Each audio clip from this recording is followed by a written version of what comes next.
ko ang Pilipinas. Aking lupang sinilangan. Tahanan ng aking lahi. Kinukup ako at tinutulungang maging malakas, masipag at mahal. Dahil mahal ko ang Pilipinas, Iboboto ko ang mga pinuno. Nauunahin ang kanyang kapakanan. Susundin ko ang tungkulin ng pagiging makabayan, makatao at makadiyos sa aking pagpili. Tutuparin ko ang tungkulin na isaalang-alang ang makabubuti sa nakararami. Lalo na para sa mga mahihirap, nasa laylayan at mga kabataan. Naglilingkod at nagdarasal ako ng buong katapatan. Sa pamamagitan ng aking pakikilahok sa halalang ito. Iniaalay ko ang aking boto. Kaakibat ng aking mga pangarap at pagsisikap. Para sa isang maaliwalas, pantay-pantay, at maunlad na kinabukasan ng bansang Pilipinas.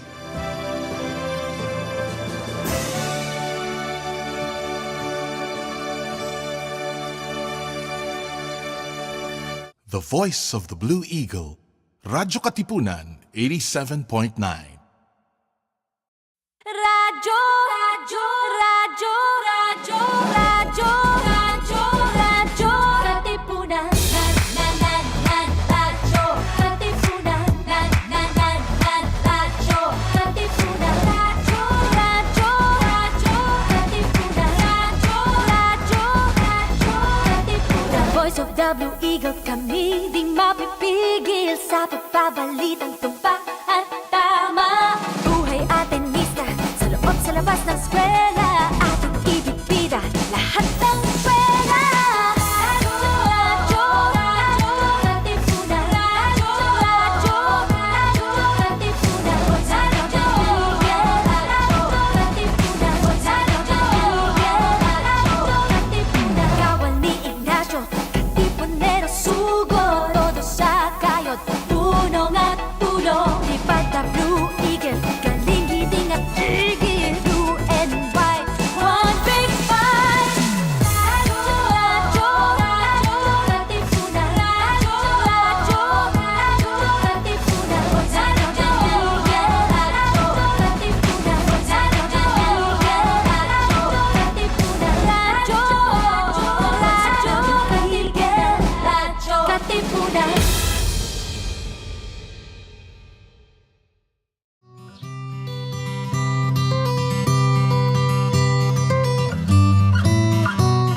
Let us understand mental health and explore how we can take care of our emotional, psychological, and social well-being. Welcome to your weekly slice of mental health tips and tidbits with Pat and B, here on MindEd. Sa'yo sumisilong kapag ang puso ko'y pagod.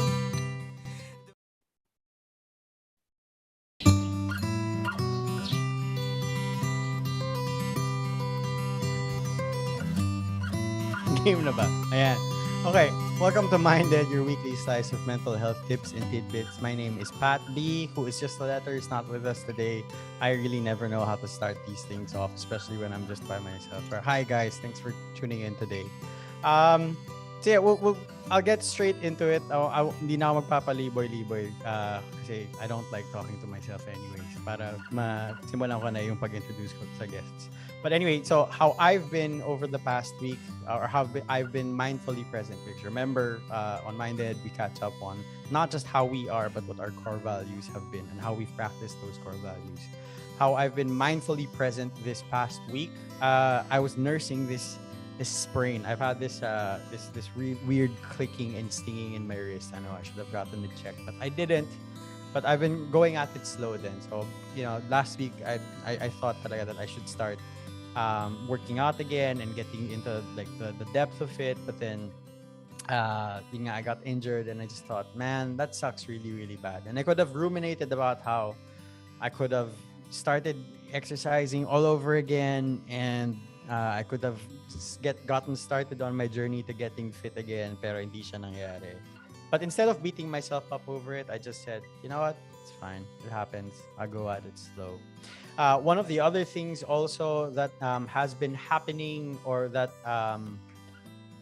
is significant, I guess, in my life, that I was also mindfully present for, is one of my very, very good friends, actually good friends of our community also, si Hiro Mauricio and his wife, Michi Mauricio, and his daughter, Hara. They moved to Canada. And so I visited them, or Chai and I and Cassie, we visited them on Sunday before they left. And it was such a weird time because I hadn't seen Hiro in such a long time. And, just to see them right before they left was surreal and nostalgic also. But it was really, really good. So Hiro, Michi, Hara, I know you guys might be not listening right now. It's early in the morning in Canada now. But we wish you good luck. You're friends of the show, and we wish you well. Sige. Sige. One of our guests on the chat has already chatted in about the sadness of all of that. Sige. On today's show, and I want to get started as quick as I can, because we have not just one guest, not just two guests, but 3 guests to talk about our very, very special topic today, which is leadership, the elections, and its impact on mental well-being. And so I'm going to introduce them one by one, and I'm going to kamusta them also one by one. I'll start with the closest friend of the show and the community. I'll start with our very, very first guest, Kirk Chester Damasco. Hello, Kirk. Hello, hi, Pat. Name, no? Hi, Pat. Hi, guys. Okay. So si Kirk, isa siya sa mga parati naming binabanatan or to ask to be on the show. But Kirk, we love having you, and you always provide such very deep and good insight, not just about mental well-being, but also spirituality, and that's one of the things that we love about you. So Kirk, yun yung isang mga bago na stuff na ginagawa namin sa show. It's not just ask you how you are, but what's your core value for the year, and how have you practiced or expressed that core value in the past week? Go ahead. Ayun. So good evening, no. Core value for the week, for the year, and how I practice this week. I guess sticking to essentials. I'm at a point in my life now where so many things are happening. I relocated to Iloilo and still managing things in Manila, and also the family business here in Iloilo. So how did I do it this week? One of our businesses is Get Glued. So it makes Ateneo merchandise. So it's a busy season because it's the UAAP. And last Sunday proved to be the most exciting game of the season thus far. And unfortunately, we lost. Pero during that game, after church, my dad told me na, uy, paano tayo pakulay akong buhok sa mall? Sabi ko, of all the days na hindi tayo uuwi, ito pa yun, na dapat uuwi na kami, manonood na kaming game. Right. So sige, nagpakulay siya buhok. Nag-antay ako sa labas ng coffee shop, noon ako sa cellphone.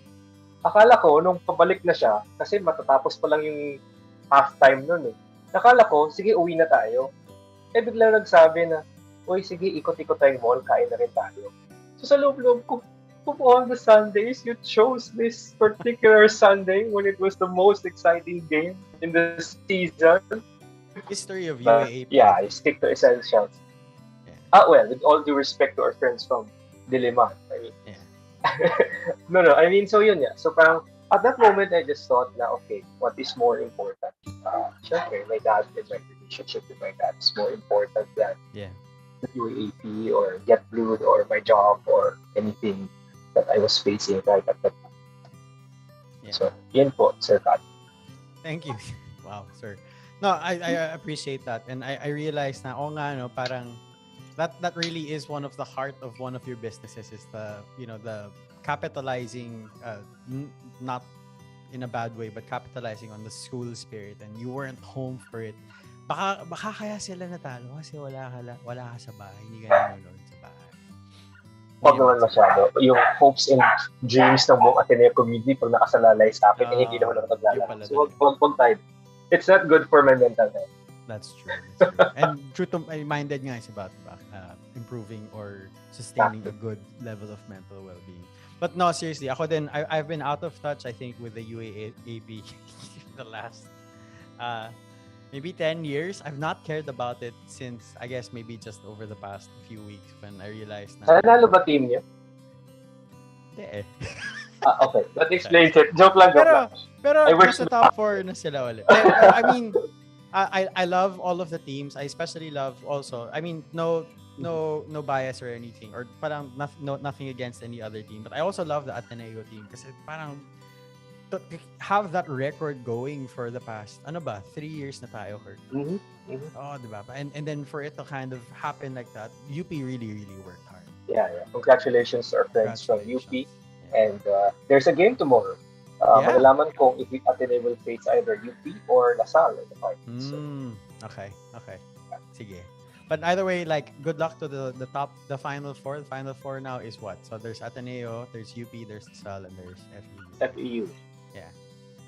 It's been a while since I saw those 3 schools in the top 4 together. It's been a long time. But okay, thanks, Kirk. Thanks for joining us today. Sige, our next guest naman is also one of the... how many times has she been on the show? Huwag kang mag-off cam, Kirk. Dito ka lang.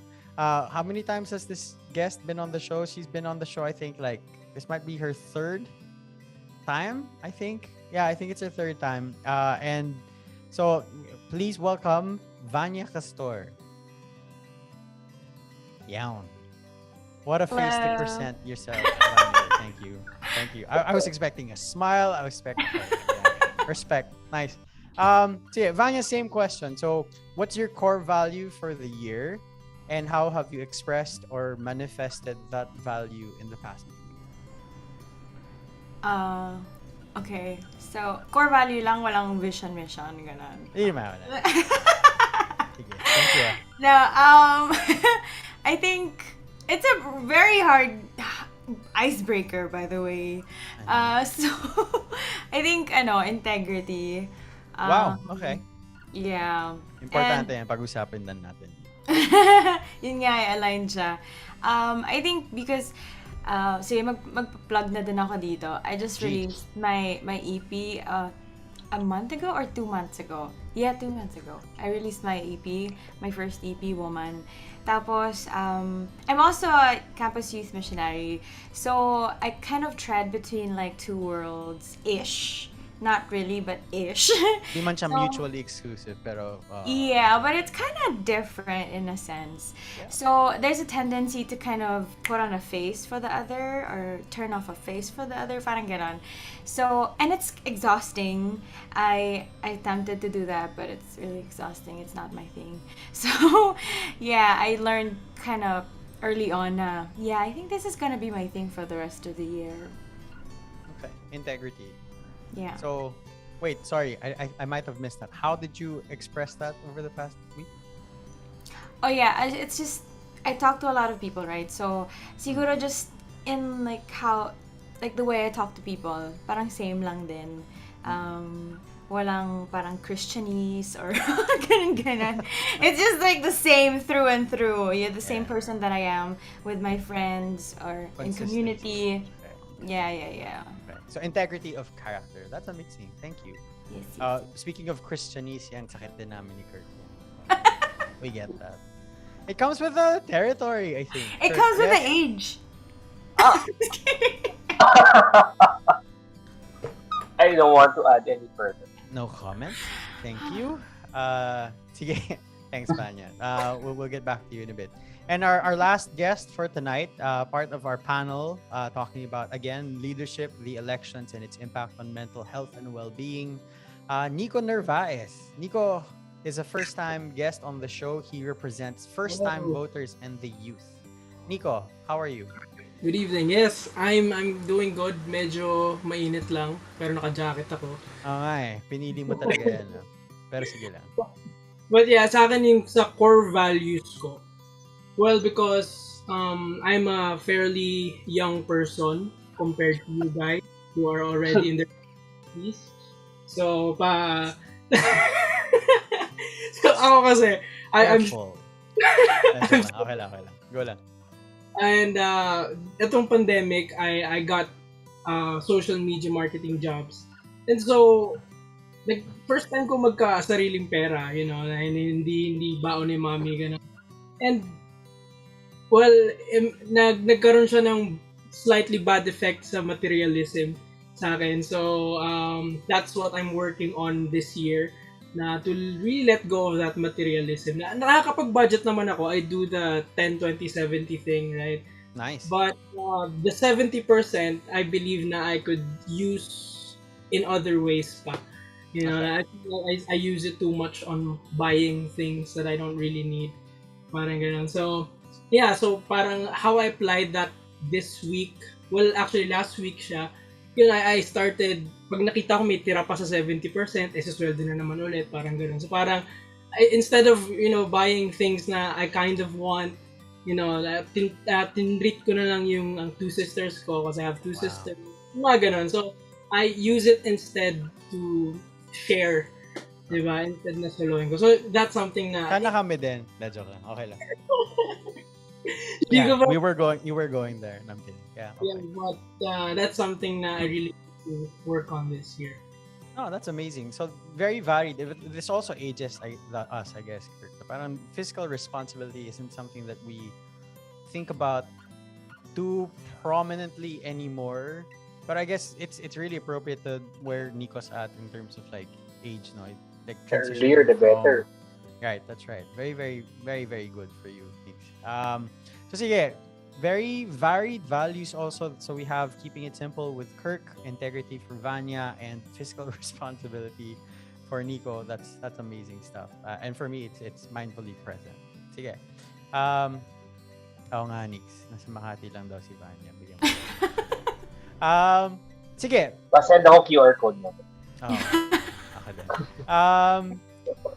I think the first question, siguro this is, I've been, for the longest time, over the past couple of weeks, if not months, I think I've really tried to mindfully not think about the elections. But I realize, or not just now, but I realize that the elections are in 4 days.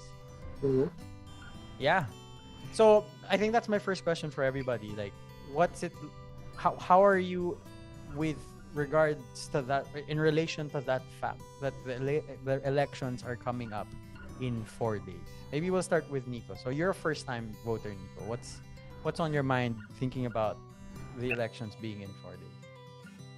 Yeah, sa akin, syempre nandun yung kaba, right? Na I feel really nervous of what will happen, di ba? Na paano ba to, right? And also there's an excitement, di ba? Kasi it's my first time na mag-ambag, kumbaga, na boto ko, right? So it's really great na I get to use my rights, as a Filipino.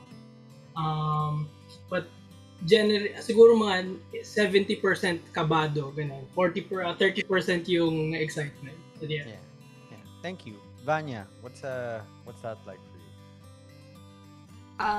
I feel the anxiety of the people because it's all over the feed eh. Tapos I feel like there's a special weight on this specific election. So yeah, I wish I could say that I'm also excited. Also, exciting naman talaga siya. But it's just that I feel it extra, the anxiety of the people around me also. So yeah. Kirk, how about you? Well, apart from I share the sentiments of Nico and Van, parang ako I'm interested to know if the predictions, the surveys, the analysis will be correct or validated. I guess that's also one way kasi that I've dealt with this election. I'm medyo detached from time to time and see it from, let's say, the lens of a marketer, the lens of a strategist, the lens of a sociologist, ganyan. Kasi it's interesting to see the psyche, the dynamics, how people think, what will convince them, what won't convince them, mga ganyan. So interested ako to see if all of these things will be validated and what it means now for the Philippines moving forward. Okay, so it seems like the common experience amongst everybody here, and I think everybody in general is anxiety. And I recognize that's, I mean, of course, it's my job to not invalidate anybody's feelings, right? But parang really to affirm that only because I understand that anxiety comes from a place of care. Like the common thing I think here in this room is that we're all anxious because we care. You know, and Vanya, you were saying na parang this year's elections carries a certain weight. Can you talk more about that? Well, Wala, nasabi lang kasi yun yung nasa feed mo din. well, let me talk about it. Just kidding. That's a nice way to delay the. Well, because we came from a pandemic, diba? Right. And we're in the same country. So we kind of witnessed the whole thing, how our government responded to it, and how other countries also responded to it. So there's a comparison in that, and like there's a kind of like a hope for pwede naman pala we could have done it another way. Hindi naman, I'm not here to like bash the government or something. It's just that I'm just looking at it na parang so we could have handled it better, because we could have put better people on the position or whatever na mas alam yung or mas appropriate sa role, parang ganon. So I think it's just that one big thing na nanggaling tayo sa lockdown, sa pandemic. And yeah, and also as a country we're growing, diba? So we just hope that the growth is going somewhere higher. Yeah. Yeah. Nico, ikaw, same sentiments with regards to how heavy or the kind of weight this year's election kind of brings. Is it mostly because also of the pandemic, or are there other factors for you? Well, the pandemic is really a big factor, diba? Kasi we were isolated, from people we used to see every day, diba? We don't get to go out, we don't get to see the sun as much, right? But siguro yun nga rin na like before naman we already see the wrong things, right, that are happening, diba? Pero dahil nga nasa bahay lang, we're more stick to our phones, to our news, diba, sa Twitter and everything. So we see it more. So mas na-magnify sa akin nun yung mga nangyayari na parang grabe, ba't ganito yung nangyayari na I feel like I got robbed out of my college life. Diba? Na sana maayos na, diba, in a few years. Pero hindi. The pandemic, nung pumasok yung pandemic, I was still a frosh. And ngayon, I'm on hopefully my last 2 terms. So, diba? So medyo sayang. May ganon. So, pero siguro the most thing na naka-affect talaga sa akin is really, yun nga, parang people in my family rin, who doesn't really share the same, thinking as me, and it's hard to fall into that trap, lalo na kapag sila yung nauna. Alam mo yun, bigla nag-comment sa kasi ako actually, honestly, hindi ako before I don't really I'm not really as vocal, sa social media about politics and everything. Pero kasi, kunwari nag-post lang ako ng, wala namang, pinost ko lang si Lenny, ganyan. Tapos magko-comment na yung mga tita ko, yung mga gano'n. Diba? BBM pa rin. Basta mga gano'n. So parang ako, dahil nga, syempre, ang dami ng frustration sa buhay. Doon ko siguro na-let go. Parang, ay, labas ko sa kanya yung inis ko. Parang gano'n, mawalang galang na po. Pero ganito, ganyan. Send pa ako ng mga link, ganyan. So, in a way, na during that time, I don't really notice it. Pero if nangyayari na siya, twice a week, 3 times a week, ito yung mga tao na nagbe-bless ako dati, every time I see them, every month. Diba? Tapos ngayon, ganun yung interaction namin online. Right, so it definitely affected me. Right, for sure na may mga times na kunwari, nasa CR lang ako, ganun, hindi ko nasabihin kung anong number. Pero yung bigla lang ako papaisip, diba, parang naalala ko bigla yung, ang weird ba na naalala ko sila sa CR, pero naalala ko yung pero parang napaisip lang ako na parang happened, di ba, na hindi ko naman deny, I'm also did the wrong things there, di ba, syempre. But, nandun din ako sa point na kasi hindi ko rin alam kung anong gagawin ko. Like, I don't know how to react in a better way. Because ako, I'm a kind of person who kapag tinuro sa akin, saka ko lang natututunan. Ganun. So if someone's teaching it to me, I don't really get to learn. So parang yun dun is... Nico.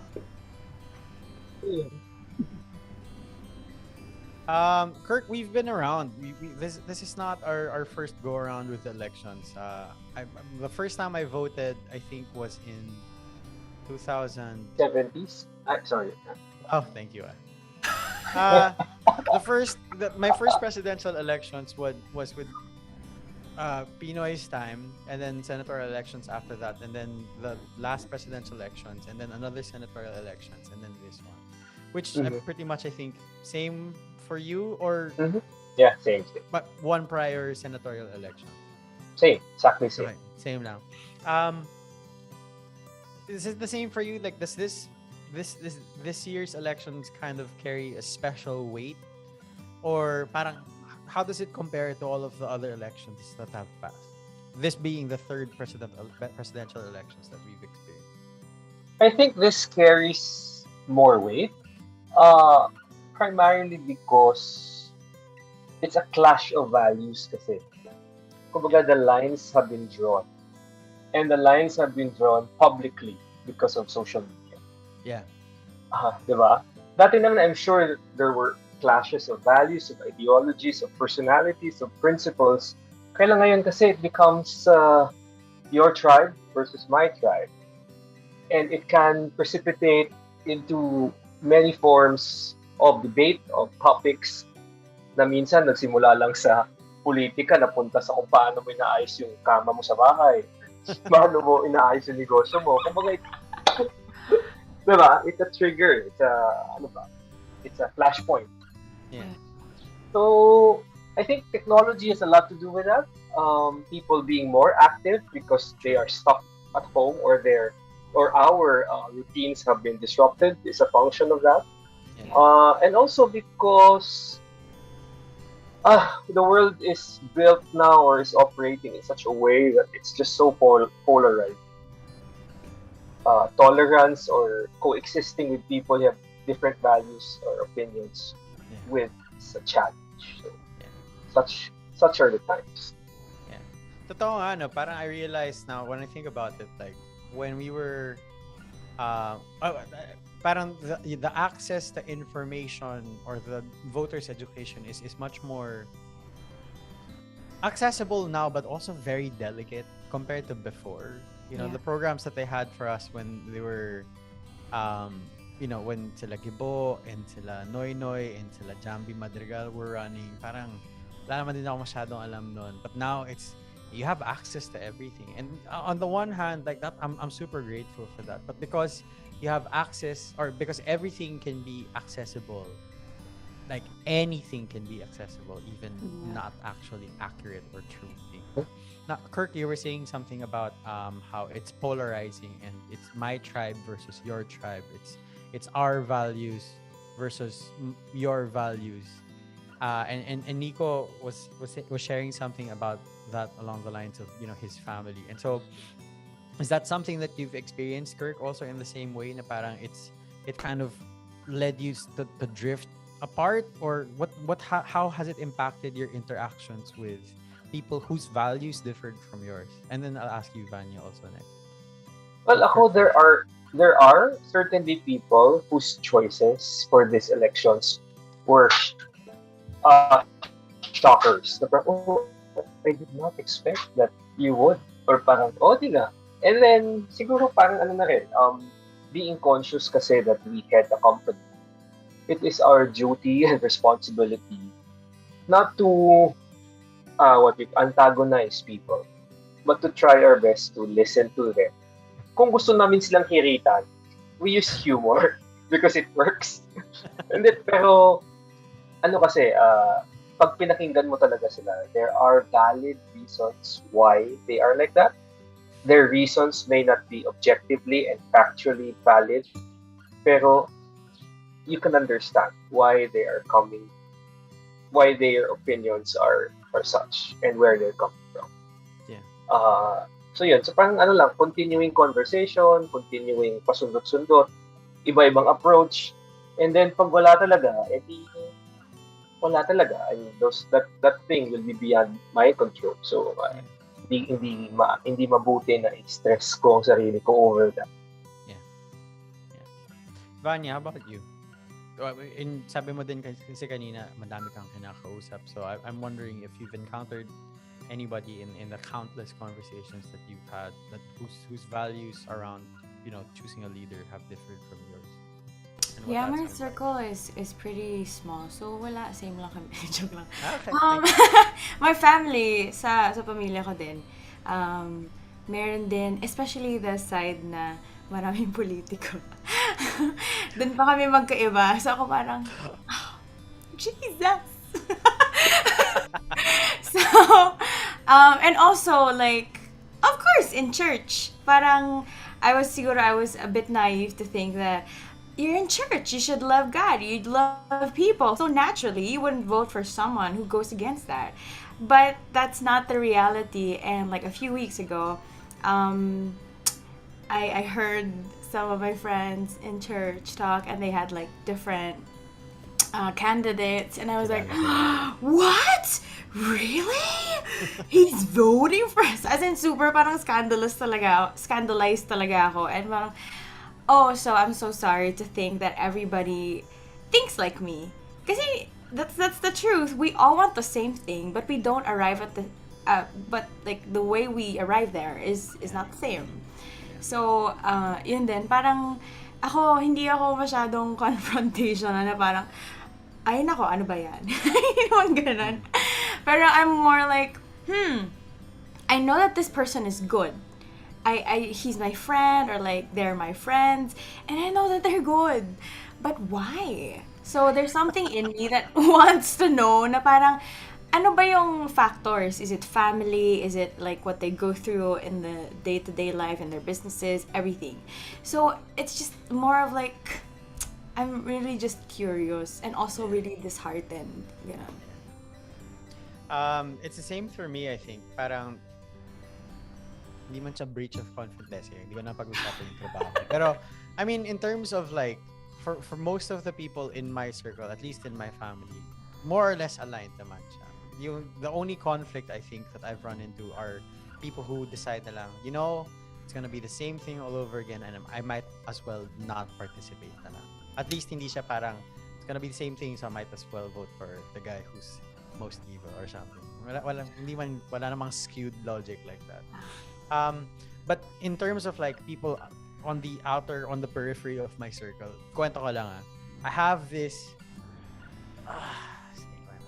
professor, from high school naman to.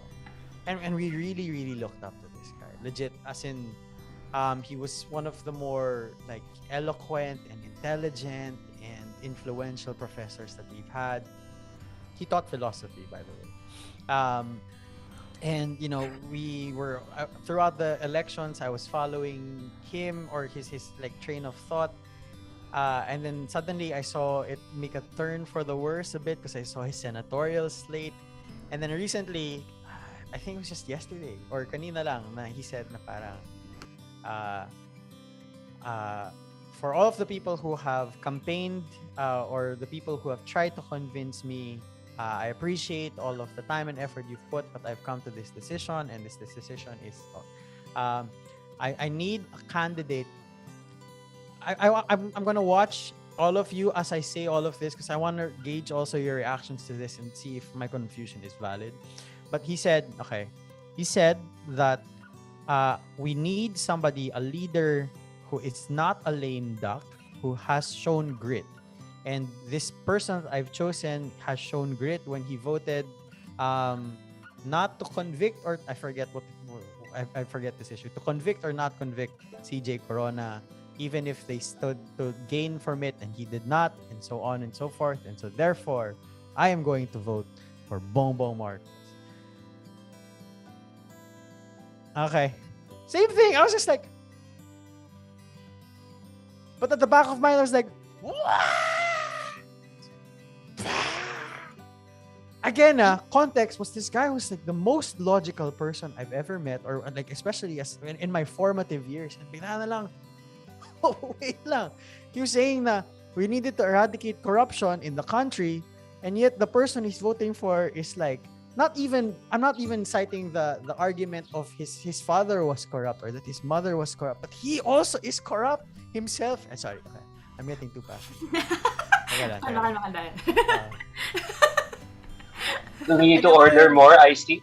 I know, right? And alam mo yun, parang yung isip ko, parang, teka lang kung gusto mo ng grit, why not vote for the person who espouses or who's advocating for transparency in the government, who's never backed down from a fight, who's always present during emergencies and ganyan. Parang like, you know what?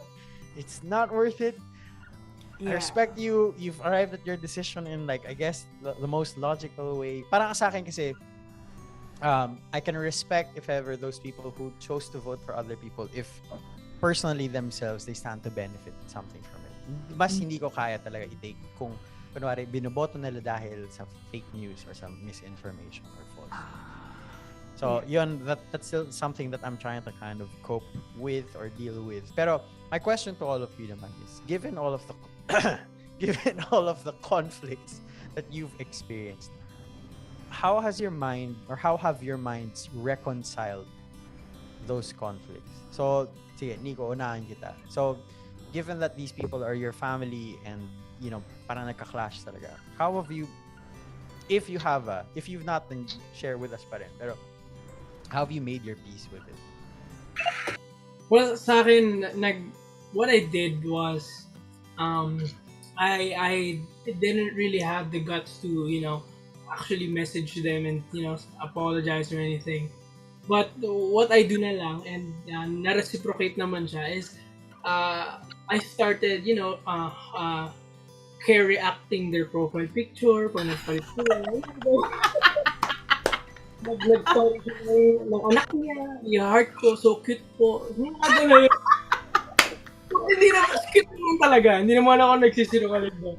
Pero it's parang my way na I'm not really cutting our, ties. Parang it's just my way of coming back to them na parang, tita, ganyan. And nakikita ko naman reciprocate din na biglang nag-react na rin sila. Kasi may time na napapansin ko talagang parang hindi na nila, I don't know if in-friend back or anything, parang gano'n, or parang in-follow or something. Pero yun nga, nagugulat na rin ako na after I did that, they started also doing it. So parang gano'n, when I do something, congrats din siya, yung mga gano'n. So that's somehow my way of I think with the Thank you. Okay. Kirk, how about you? This is where faith and spirituality come in handy. Because I realized that hindi naman nahuhulog si Lord sa trono niya sa langit kapag alam mo yun, kapag nag-aaway-away yung mga tao or kapag nanalo pa yung isang kandidato na ayaw natin. Di ba? Number 2, I am not the one who holds all things together. It is Christ who holds all things together. And number 3, that no matter how bad things are, just like what happened to Joseph in the book of Genesis, the evil actors may have meant it for evil, but in the end, God is sovereign and He meant it for good. Yan lang, na parang there are things that are definitely beyond my control. I'll just do what I can. And after I did my best and it doesn't come to pass, then si Lord na bahala. I don't know if you know the song of Bukas Palad, Heart Today. Yung parang, Lord, give me courage, grant me strength, grant me compassion that I may be your heart today. Tapos yung last part, no? And when I've done all that I could, yet there are hearts that I cannot move. Lord, give me hope that I may be your heart today. So it's a good reminder na hindi tayo si Atlas. Napasan-pasan ng mundo. Thank you. Vanya, how about you? Actually, dun ako nagka-conflict na parang, I know that God is sovereign, but the thing that I love about the Bible is He uses people to move forward things and parang ganon. So ako parang I don't know. But and the more I talk to people nga, yun nga parang sa mga ate or like kuya, parang I kept on expressing na parang bakit ganito? Hindi ba dapat ganito na, ganyan. Pero yun lang yung naging conclusion ko din na wala broken tayong lahat eh. So, iba-iba. Iba-iba yung degree. Pero, yun nga. Pero, babalik pa rin siya doon na, sige Lord, anak mo naman to. Ano mo naman yung ginagawa mo? So, I'm just gonna do the best that I can with where I am. And at the end of the day, sa'yo na yan. Parang ganon. Ang ganda nun. Parang what I'm taking away from the things that you guys have said is that on the one hand, there's an acceptance of the people. Well, acceptance on multiple layers, I think. Acceptance of the people as a whole, not just as the political of them, but also as, you know, as children of God, as family, as people who are still, you know, who belong in God's kingdom. And then on another layer is like the acceptance that at the end of it all, God's going to like work His good through whatever. I mean, we all collectively hope. I think that justice kind of prevails, that it's going to be clean, and that there's going to be fairness, and you know that people's hearts are going to be touched, and it's not just greed that's going to like be prominent and whatever. But at the end of it all, like God's gonna work His good, whether it's through His like direct hand or through us. And so like, there's acceptance on that, on those levels. But there's also this other aspect of really just focusing on what you have control over. You know, because you guys are right. We have no control over your tita Nix. We have no control over our brother in the Lord.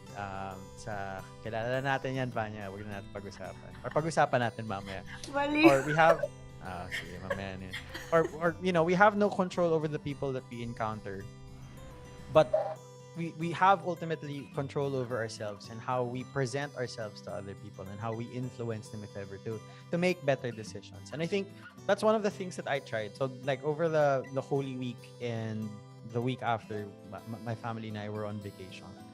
Like, even whilst on vacation, I still made the effort to really try to talk to the people around us, you know, the staff of the resort or the tour guide. Parang, good. So, kuya, sino yung ano bang hinahanap mo sa pangulo? Ano ba dapat ang ginagawa or trabaho, or parang anong characteristics ng ideal mo na pangulo, ganyan.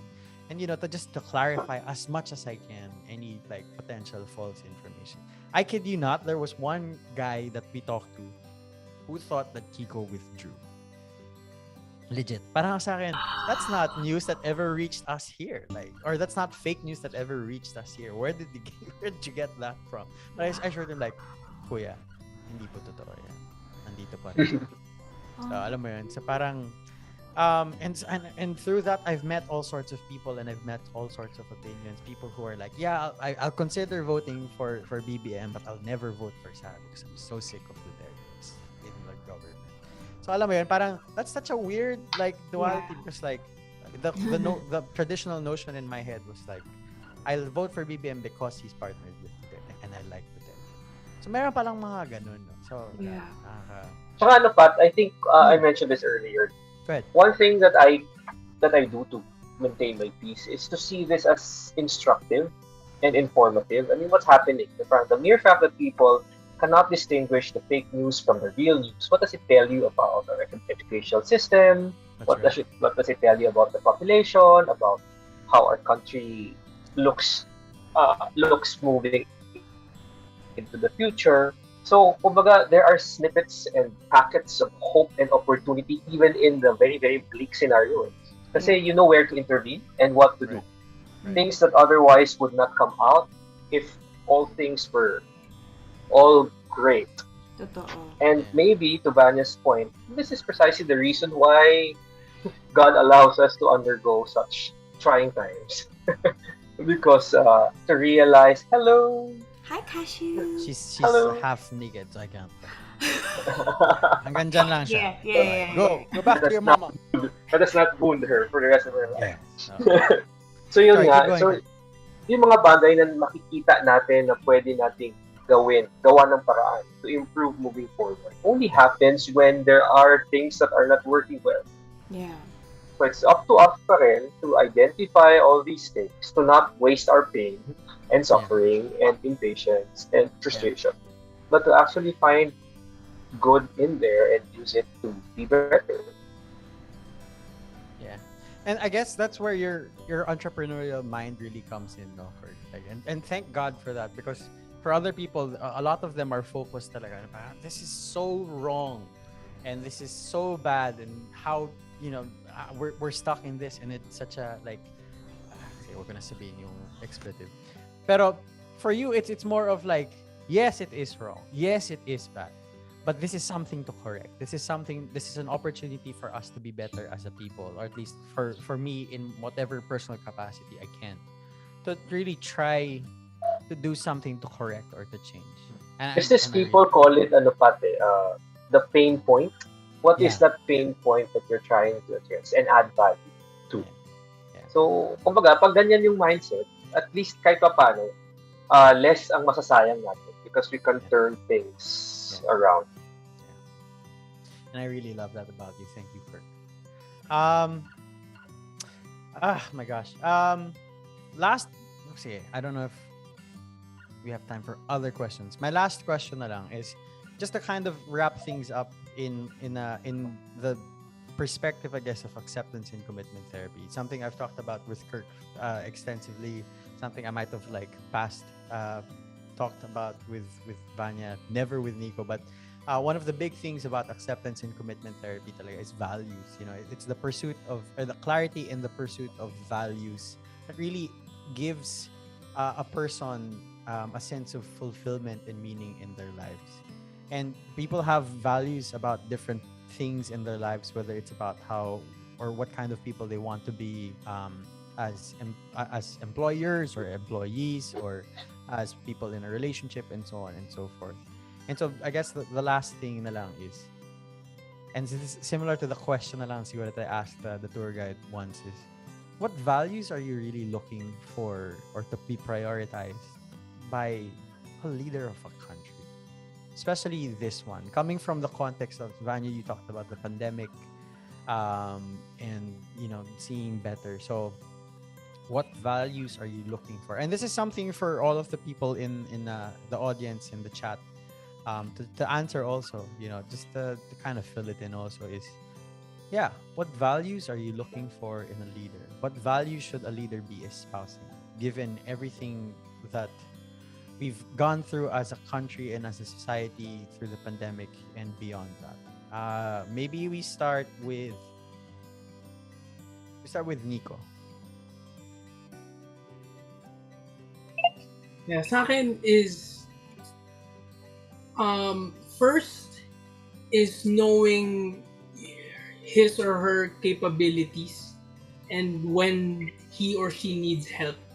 'Di ba? Na hindi niya pinipilit na alam niya yung bagay. Right? Na she or he actually will get experts, to really help out on the issues of the country, 'di ba? And second is someone who may mga typical na meme, yung mga be a leader, not a boss, yung mga ganun. So someone who leads, who doesn't act like a boss na Diyos niyo ako, sambahin niyo ako, gano'n. Who isn't too VIP, So, that's someone I really want for a leader of the country. And of course, also, someone na, yun nga, laging sinasabi sa social media, someone na may resibo. Diba? Someone na we can base our vote diba? Para hindi yung boboto ko lang siya, diba? Ano bang ginawa nito noong 2015 pa? Diba? Ano bang ginawa nito nung hindi pa siya presidente? Nung hindi pa siya tumatakbo? Right. So that's the three things. So again, first one is someone na knows his or her capabilities and is willing to get someone who knows better the issue that needs to be solved. And second is someone who acts like a leader, not like a boss. Right? And the third one is, sa final is, ano yung sabi ko? Sige, alalahanin mo. Masyado ako pang bata para maging ulyanin. Ano sabi ko? May resibo. May resibo.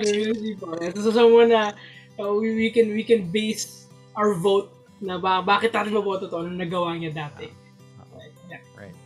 So somebody who is not too New York or cannot ride, who cannot not ride. They're not as forgetful. Thank you. Kurt. Ako, two things, no? One would be sacrifice.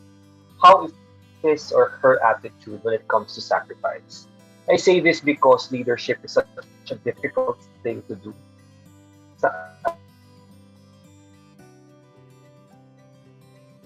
Ako lang ba o nawala si Pedro? Salamat. Kala ko, sa pinaka-importanting part na masasabi ni Kurt, doon siya nawala. Hintayin muna natin siya. Yan usually yun eh. Pag may importante na. Feeling ko sinasadya niya yan, Para he skips out on answering the most important. Sige. Ako mag-skip din ako kasi dumadaan yung tren ng ingay. Hindi. Sige. While we're waiting for Kirk, I guess, I'll give it 5 more seconds. 5, 4, 3, 2, 1. Okay, yeah. Job, you are at the target of so many. So, kamusta? And he's gone. Okay. Kirk will come back to us, guys. No worries about that. Pero, ayan. Kirk. I kid you not. Kirk, I kid you not. After mo sinabi, it's 2 things, nawala ka na. Entirely. Di naman, sacrifice, diba? Sacrifice. Yeah, sacrifice. But like, literally, after you said that word, nawala ka. So, if just for the sake of, I know that you had some really, really heartfelt, deep things. So please. Naiyak na ako dun, Isay. At ka! So, una, sacrifice, kasi mahirap yung pagiging leader. Mahirap yung leadership position, especially leading 110 million Filipinos in the face of so many problems. You really have to sacrifice much of yourself. Time, energy, dreams, family time, etc. So, kamusta yung kandidatong gusto nating piliin sa mga panahon na dinemand sa kanilang buhay ang pagsasacrifice, ang pag-i-inconvenience. So, second thing is, how is this candidate able to integrate the past, the present, and the future to how he or she wants to govern? So obviously, I don't want someone who doesn't look at the past and dismisses the past and doesn't put closure to the past, revises the past. I also don't want to get someone or to choose someone who is blind to the present. In other words, parang surrounds himself or herself with people who just say yes, good job sir, good job ma'am. And of course, diba? And of course, vision, because it's a peak and a plan for the future. Anong klase ng Pilipinas or anong klaseng gobyerno ang gusto niyang mangyari?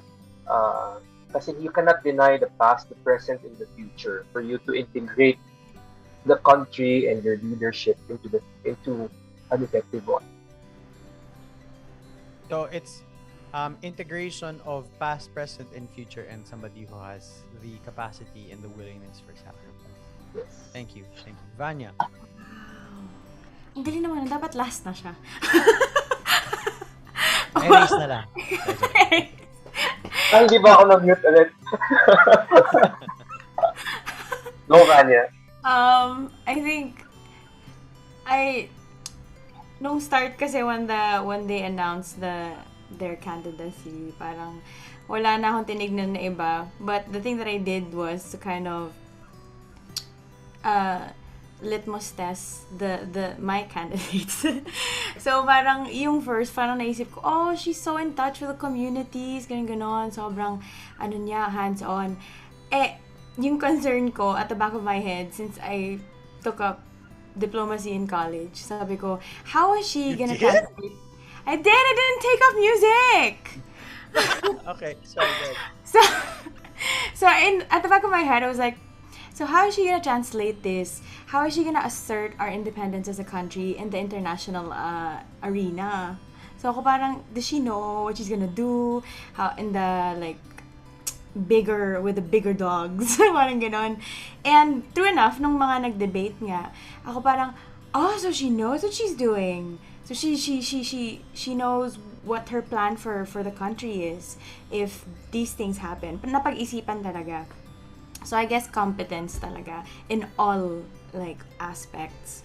And kasi alam naman natin na parang when it comes to the things in the Philippines, parang covered na niya yung bases, parang ganon.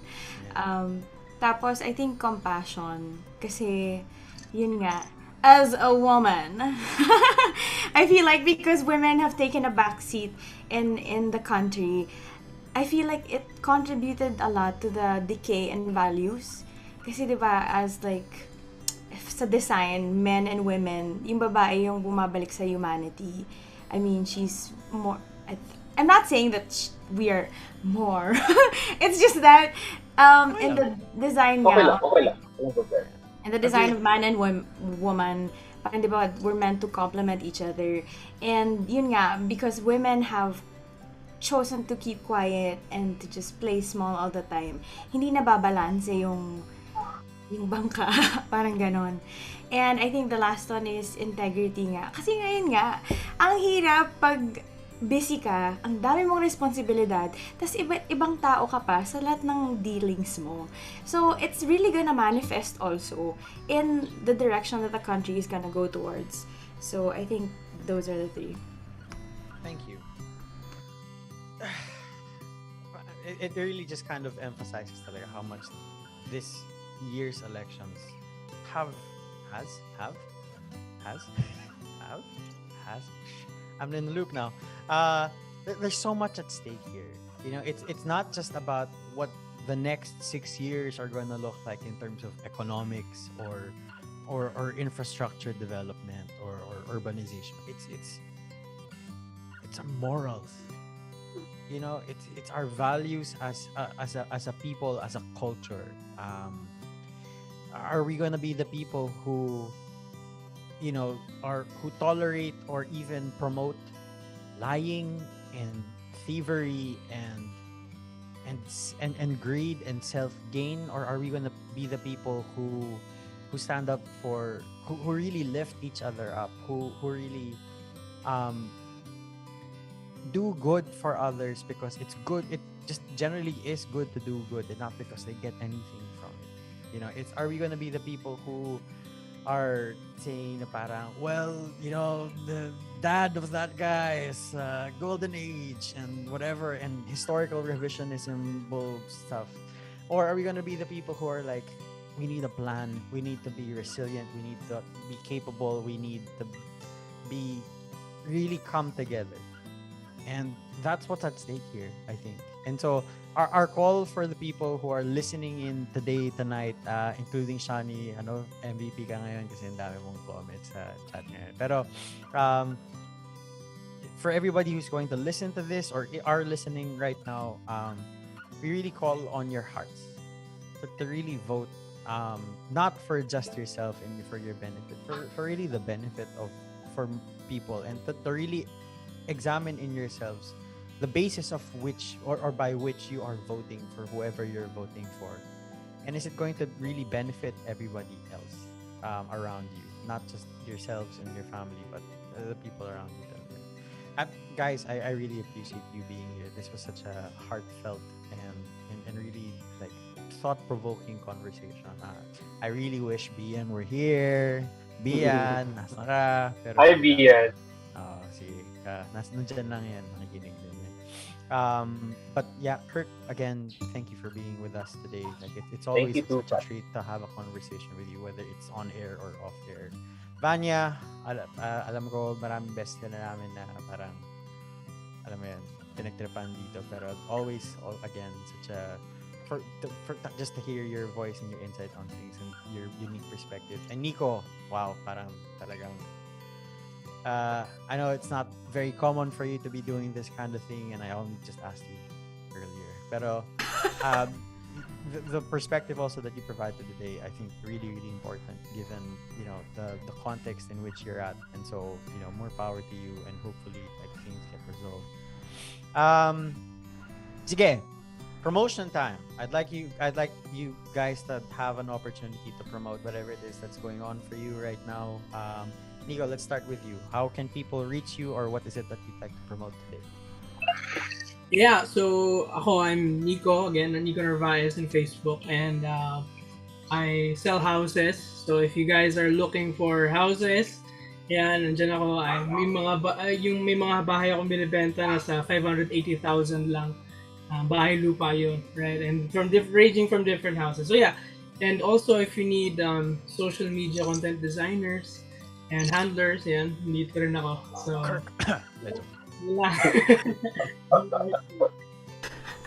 thank you. Vanya, what would you like to promote? Oh yeah, so I released nga my EP called Woman. Pride naman dyan, girl. Give it some more. I released my EP Woman 2 months ago, and it's been amazing. So you can stream the songs on Spotify. It's basically on my reflections on my journey on womanhood so far. So it's on Spotify, and all the music videos are out. Whatever they are. Just kidding. And I'm planning to do more live gigs in the next few weeks. So you can follow me on my socials at Vanya Castor on Instagram, Twitter, Facebook. Yeah, so update ko na lang kayo doon. Thank you. May Visayas Thank you for tour having ka ba me. daw? Huh? Asking for a friend. May Visayas tour ka ba daw? Asking for Visayas tour? No, but I'm going home to Bacolod end of the month.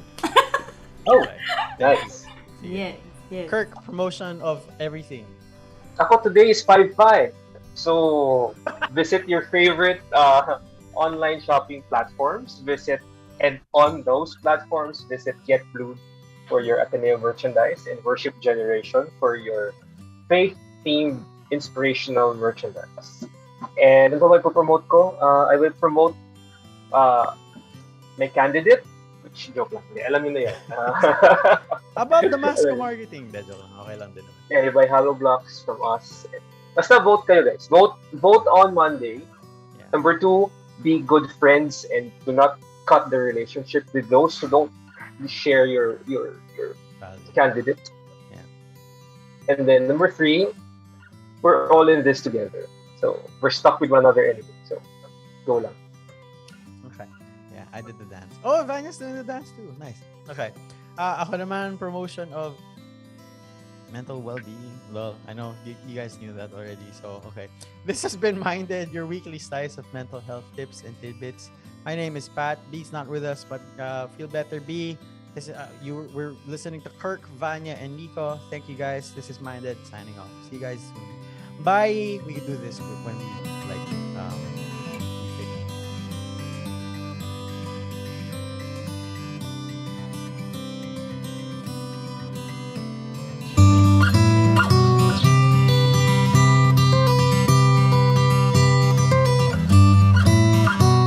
Let us understand mental health and explore how we can take care of our emotional, psychological, and social well-being.